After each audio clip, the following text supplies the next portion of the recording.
ఆ నాయకుడు చంద్రబాబునే ఏడిపించాడు. బాధ్యతాయుతమైన ఎమ్మెల్యే పదవిలో ఉండి ఎవరు వినకూడని అనకూడని మాటలతో 4.5 దశాబ్దాల సీనియర్ రాజకీయవేత్తను వెక్కి వెక్కి ఏడ్చేలా చేశాడు. లోకేష్ రెడ్ బుక్ లో మొదటి పేరు అతనిదే. ఇప్పటికే సుదీర్ఘ కాలం పాటు జైల్లో ఉండి బెయిల్ పై బయటకొచ్చాడు ఆయన. తాజాగా ఆయన బెయిల్ రద్దు కావడంతో ఏ క్షణాన్నైనా కటకటాల వెనుక్కు వెళ్లకు తప్పదా? ఈ 4 ఏళ్లు కూడా ఆయన జైలుకే పరిమితం అవ్వబోతున్నారా? రాజకీయాలలో ఉన్నప్పుడు అడ్డంగా రెచ్చిపోతే ఎవరి పరిస్థితి అయినా ఇలాగే ఉంటుందా?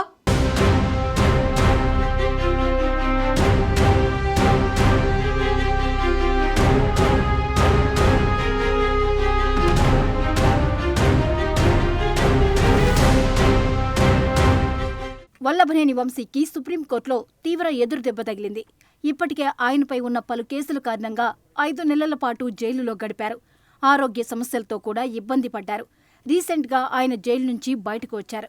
అయితే గతంలో ఆయన నిందితుడిగా ఉన్న ఒక కేసులో ఏపీ హైకోర్టు ఆయనకు ఊరట ఇచ్చింది. ఆ నిర్ణయాన్ని ప్రభుత్వం సవాల్ చేస్తూ సుప్రీంకోర్టులోకి వెళ్లింది. అక్కడ వంశీకి అనుకోని షాక్ తగిలింది. హైకోర్టు ఇచ్చిన ఊరటను సుప్రీంకోర్టు నిలిపివేసింది. దీంతో ఆయనకు న్యాయపరంగా మళ్లీ సమస్యలు ఎదురవడం ఖాయమంటున్నారు. అంతేకాదు, నేడో రేపో అరెస్ట్ చేసినా ఆశ్చర్యం లేదన్న టాక్ వినిపిస్తోంది.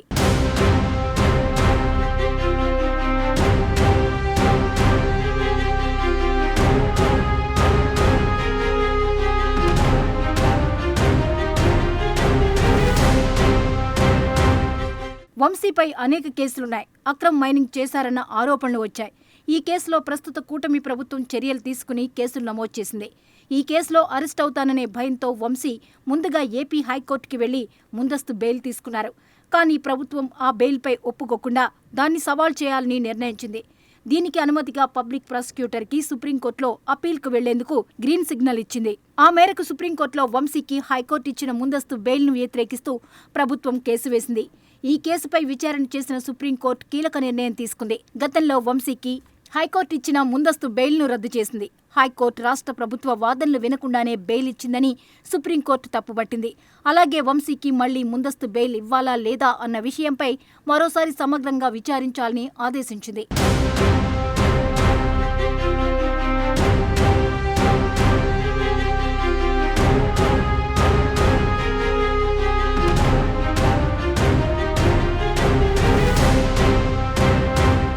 వల్లభనేని వంశీపై నమోదైన మిగతా కేసులు దర్యాప్తు ఇంకా కొనసాగుతోంది.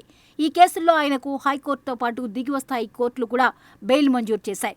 అందువల్ల ఆయన విజయవాడ జైలు నుంచి విడుదలయ్యారు. కానీ జైలు నుంచి వచ్చిన తర్వాత మళ్లీ అస్వస్థతకు గురి కావడంతో ఆసుపత్రిలో చేర్చారు. సుప్రీంకోర్టు ఇచ్చిన తాజా ఉత్తర్వుల వల్ల వంశీకి హైకోర్టులో ఉన్న ముందస్తు బెయిల్ విషయంలో పరిస్థితి ఉత్కంఠగా మారింది. హైకోర్టు మరోసారి విచారణ చేసి నిర్ణయం తీసుకోవాల్సి ఉండడం వల్ల వంశీకి చట్టపరంగా ఏం జరగబోతుందో అన్నది ఆసక్తిగా మారింది.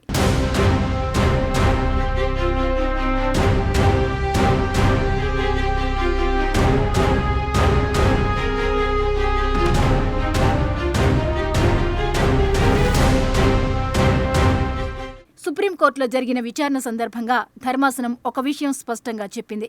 ఈ కేసులో ప్రస్తుతం మెరిట్స్ లేదా పీటీ వారెంట్ల విషయాల్లోకి తాము వెళ్లడం లేదని పేర్కొంది. ఇరుపక్షాల వాదనలు విని కేసు విషయాన్ని పరిగణలోకి తీసుకుని హైకోర్టే తుది నిర్ణయం తీసుకోవాలని ఆదేశించింది. ఆంధ్రప్రదేశ్ ప్రభుత్వం తరపున న్యాయవాది ముకుల్ రోహిత్గి మాట్లాడుతూ వారం రోజుల్లో కౌంటర్ పిటిషన్ దాఖలు చేస్తామన్నారు. దానిపై ప్రభుత్వం కౌంటర్ వేసిన 4 వారాల్లోపు విచారణ పూర్తి చేసి తీర్పివ్వాలని హైకోర్టుకు సుప్రీంకోర్టు సూచించింది. ఇక గత ఫిబ్రవరి 13న వల్లభనేని వంశీ కిడ్నాప్ కేసులో అరెస్టయ్యారు. ఆ తర్వాత పలు పీటీ వారెంట్ల ఆధారంగా సుమారు 140 రోజుల పాటు విజయవాడ జైల్లో ఉన్నారు. మొత్తం మీద వంశీపై 11 కేసులు నమోదయ్యాయి. వాటన్నింటిలో ఆయనకు బెయిల్ మంజూరైంది. దీంతో జూలై 2న వంశీ జైలు నుంచి విడుదలయ్యారు. ప్రస్తుత పరిణామాల దృష్ట్యా ఆయన మళ్లీ జైలుకు వెళ్లక తప్పదన్న వాదన వినిపిస్తోంది.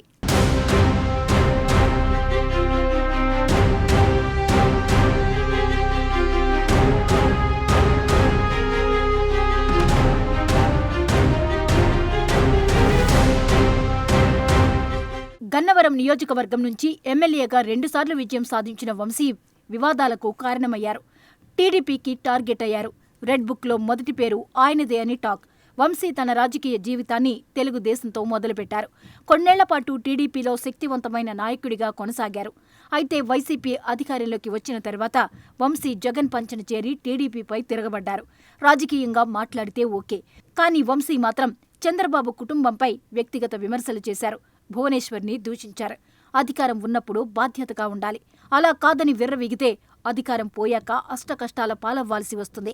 మాట్లాడేటప్పుడు ఒళ్ళు దగ్గర పెట్టుకుని మాట్లాడాలి, అలా కాదని ఒళ్ళు తెలియకుండా మాట్లాడితే దాని పర్యవసానం చాలా తీవ్రంగా ఉంటుంది.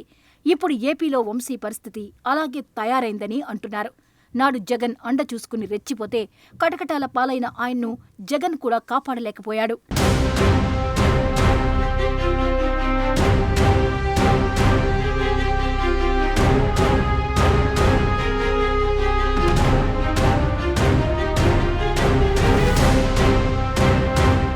రాజకీయాల్లో ఉన్నప్పుడు విమర్శలు కామన్. పాలసీ మీద మాట్లాడడం తప్పు కాదు. అలా కాదని పుట్టుకల్ని అనుమానిస్తూ అవమానకరంగా మాట్లాడడం ఎంతవరకు కరెక్ట్? అలా మాట్లాడిన వంశీని ఎన్నికల్లో ప్రజలు తిరస్కరించడమే కాదు, జగన్ హయాంలో ఆయన చేసిన అవకతవకలను వెలికితీసి జైలుకు పంపింది కూటమి సర్కార్. చాలా రోజుల పాటు బెయిల్ వస్తుందని ఎదురుచూసిన వంశీకి అది రావడానికి నెలల సమయం పట్టింది. ఇప్పుడు మళ్లీ జైలుకు వెళ్లే అవకాశం కనిపిస్తోంది. ఈ 4 ఏళ్లు కూడా వంశీని జైల్లోనే ఉంచేలా టీడీపీ ప్రయత్నాలు చేస్తుందన్న టాక్ వినిపిస్తోంది. వంశీ మళ్లీ జైలుకు వెళ్లే పరిస్థితి తలెత్తే అవకాశం ఉండడంతో వైసీపీ శ్రేణుల్లో ఆందోళన వ్యక్తమవుతోంది. వల్లభనేని వంశీకి ఇది సవాళ్లతో కూడిన కాలం. రాజకీయంగా మద్దతుదారులు ఉన్నా వెంటాడుతున్న కేసులు ఆయన భవిష్యత్తును ప్రభావితం చేయనున్నాయి. అక్రమ మైనింగ్ కేసులో పునర్విచారణ ఫలితం ఏం వస్తుందన్నదే ఇప్పుడు గన్నవరం ప్రజలతో పాటు రాష్ట్ర రాజకీయాల్లోనూ ఆసక్తికర అంశంగా మారింది.